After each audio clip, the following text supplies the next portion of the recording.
Manuela was in bed, lying face down.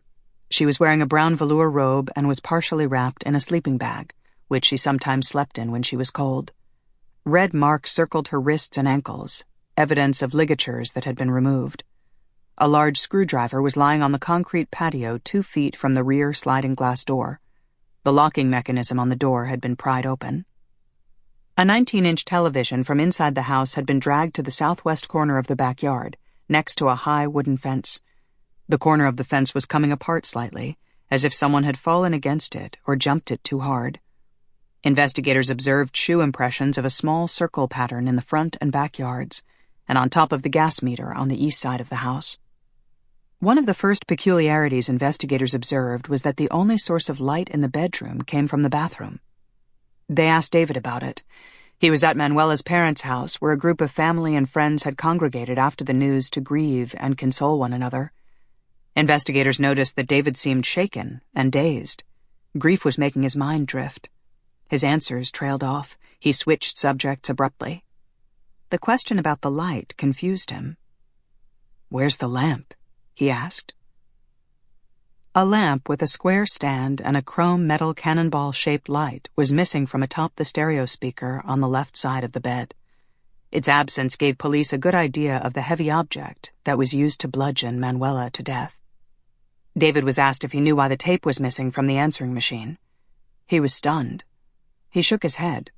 The only possible explanation, he told police, was that whoever killed Manuela had left his voice on the machine.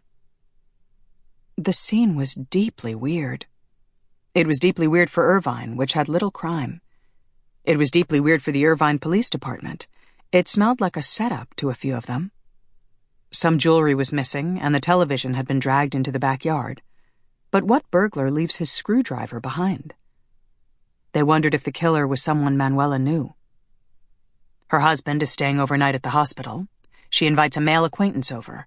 It gets violent, and he grabs the answering machine tape, knowing his voice is on it, and goes about prying the sliding door, and then, in a final touch of staging, leaves the screwdriver behind.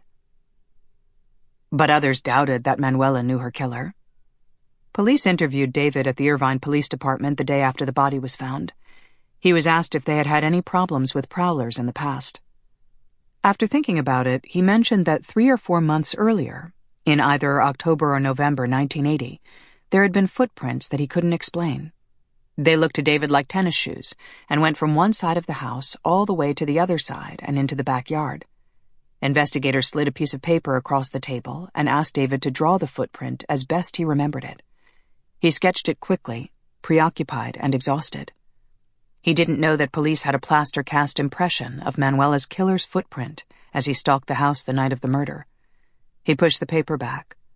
He had drawn a right tennis shoe sole with small circles.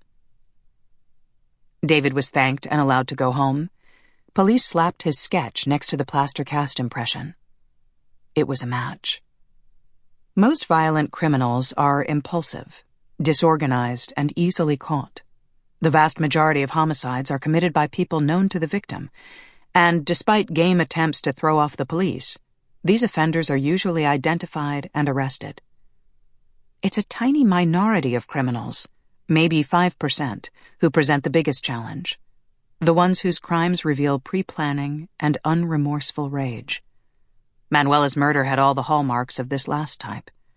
There were the ligatures and their removal, the ferocity of her head wounds, the several-month lapse between appearances of the soul with small circles suggesting the slithering of someone rigidly watchful, whose brutality and schedule only he knew.